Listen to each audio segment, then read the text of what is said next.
Rabbi salli alaihi wa sallim.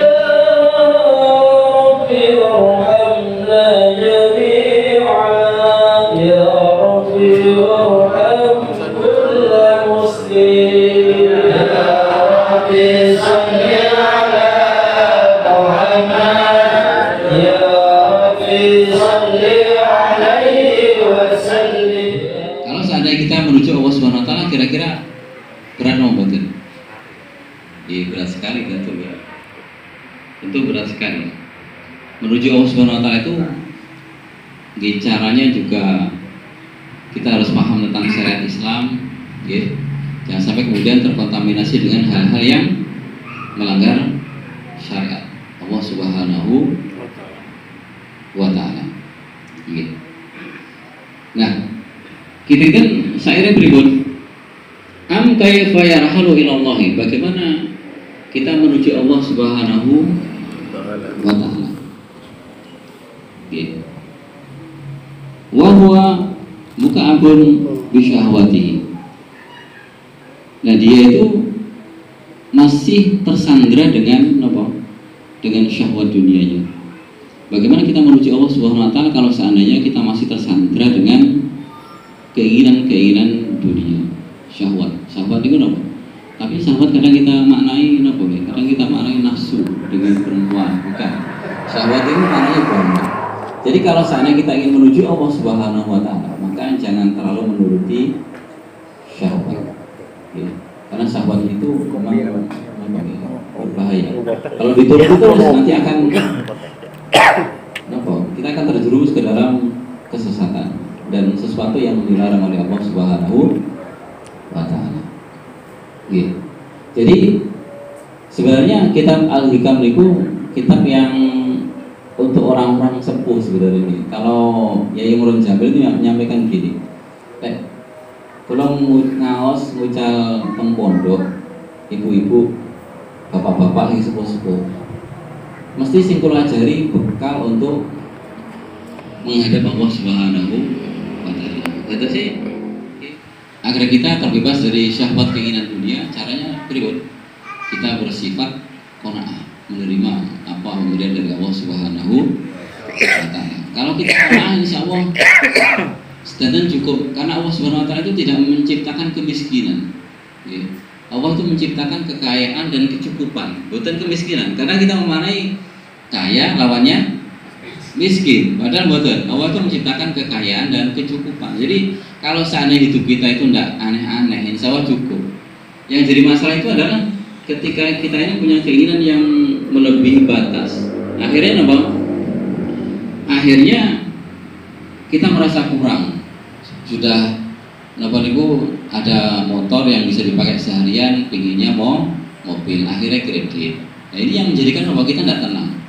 Kalau ingin kita tenang, maka kita harus merasa qanaah, cukup. Nah, Kanjeng Nabi itu contoh prototipe yang betul-betul harus kita teladani, karena memang beliau adalah pemberi suri tauladan yang baik. Contohnya beliau itu kalau punya harta di rumah belum disedekahkan, belum merasa tenang. Nah, kita ini kalau belum menyimpan harta tidak merasa tenang. Itulah perbedaan kita dengan Rasul Shallallahu Alaihi Wasallam. Kita bedanya dengan Rasul sebenarnya tidak terlalu banyak. Kalau Rasul sedikit tidur, kita sedikit-sedikit tidur. Rasul sedikit makan karena banyak puasa. Nah, kita sedikit-sedikit makan. Jadi yang kemudian apa? Nah, kita ini berbeda jauh dengan Rasul Shallallahu Alaihi Wasallam.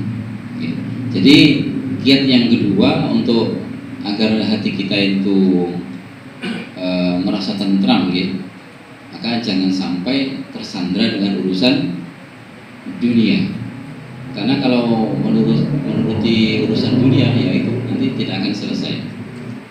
Yang ketiga, dari bait yang ke-13, kaifa yatma'u ayyadkhula, kaifa yatma'u niku maksudnya dulu gandrung, tomak, senang nggih. Kaifa yatma'u ayyadkhula hadratallahi, bagaimana kita gandrung ingin atau senang untuk menuju ke hadirat Allah Subhanahu wa taala. Wa huwa lam yatatahhar, manakala dia belum bisa mensucikan min janabati ghafalatihi, min janabati ghafalatihi. Bagaimana seseorang bisa menuju ke hadirat Allah Subhanahu wa taala manakala dia itu belum mensucikan dirinya dari janabati ghafalatihi. Napa dengan janabah? Janabah itu adalah mandi besar. Tapi bukan itu maksudnya.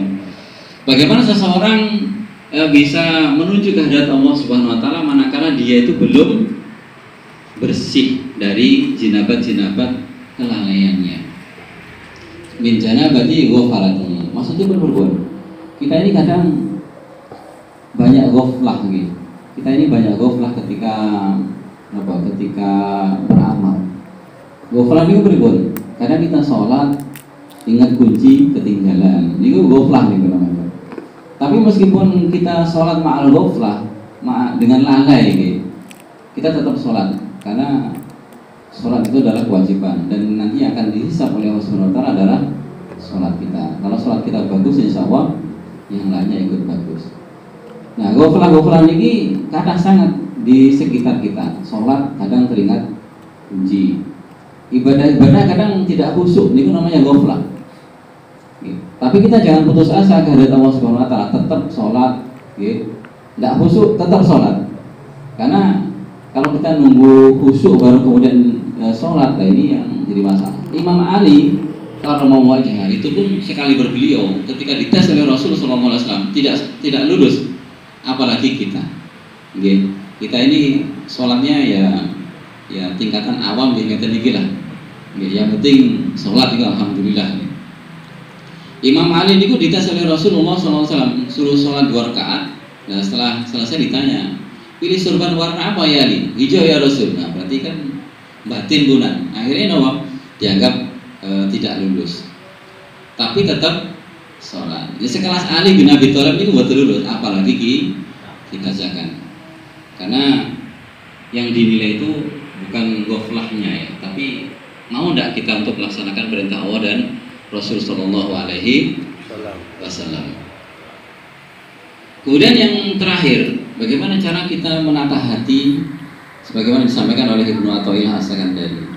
Yang keempat adalah kaifa yarju ayyafhama daqaiqal asrari. Bagaimana kita ingin bisa memahami rahasia-rahasia sesuatu yang lembut, rahasia-rahasia pesan dari Allah Subhanahu wa taala yang disampaikan yang sangat lembut sekali, dan kita harus hati bersih untuk bisa memahami. Contoh ya, misal ada orang yang di jalan sambil minta-minta, kira-kira kita ngasih nomor atau justru kita menghardiknya. Kadang ada pesan-pesan yang ingin disampaikan oleh Allah Subhanahu wa taala melalui orang-orang tersebut gitu. Cuman kadang kita kalau hatinya tidak bersih, kadang kita menghardiknya. Pergi sana. Paling hanya untuk mengumpulkan kekayaan. Belum tentu. Kadang memang itu ada sebagian yang memang menjadikan profesi, tapi sebagian orang memang betul-betul tidak mampu. Maka kita bagaimana memahami itu? Nah, pesan-pesan yang daqaiqul asrar, yang lembut seperti ini kadang kita tidak paham kalau hati kita tidak bersih. Kaifa yarju ayyafhama daqaiqul asrar. Bagaimana kita bisa memahami pesan-pesan yang pesan-pesan yang lembut seperti itu dari Allah, dari Rasulnya. Nah, bagaimana kita bisa memahami? Maka caranya adalah kita menata hati, jangan sampai hati kita itu kotor. Jadi kaifa yarju ayyafhama daqaiqal asrari wa huwa lam yatub min hakhawatihi. Kalau seandainya dia belum bertobat dari kegelincirannya, kesalahannya, kesalahan-kesalahan dia itu banyak. Kalau belum bertobat, memohon ampun kepada Allah Subhanahu wa taala, maka selamanya hati itu akan susah untuk memahami pesan-pesan dari Allah dan Rasul Sallallahu Alaihi Wasallam. Jadi mudah-mudahan kita ini diberikan oleh Allah Subhanahu Wa Taala ini adalah hati yang lembut, hati yang bersih, tidak menyalahkan orang lain, tidak menghakimi orang lain, gitu. Karena kalau kita menghakimi orang lain nanti akan ditanya oleh Allah Subhanahu Wa Taala, apakah amalmu sudah benar? Belum tentu kan, gitu. Kita belum tentu benar, tapi tetap kita yakin amal kita benar. Maka jangan sampai kemudian menyalahkan orang lain. Lana a'maluna walakum a'malukum. Kalau kita hati bersih, insya Allah akan selamat di dunia wal akhirah. Mugi-mugi sekedhik niki bermanfaat bagi kita semuanya. Dan mohon maaf kalau ada salah hilang gitu. Iki boten gurui tapi kita muhasabah, saling nasihat menasihati dalam rangka takarrub kepada Allah Subhanahu wa taala. Matur nuwun. Billahi taufiq wal hidayah wa ridha wal inayah. Wassalamualaikum warahmatullahi wabarakatuh. Terima kasih kami sampaikan kepada Ustadz Dr. Miftahul Huda. Mudah-mudahan apa yang disampaikan bermanfaat bagi kita semua. Amin amin Allahumma amin. Menginjak acara yang kelima, yaitu sambutan yang pertama akan disampaikan oleh Ketua Tahfidziyah MWCNU Kaliwates. Yang kedua, sambutan dari Ranting NU Mangdi 2. Untuk sambutan yang pertama kepada Ustadz Sunarto kami persilahkan. Assalamualaikum warahmatullahi wabarakatuh. Bismillahirrahmanirrahim. Alhamdulillahirabbil alamin wa ala asyrofil anbiya'i wal mursalin sayyidina Muhammadin wa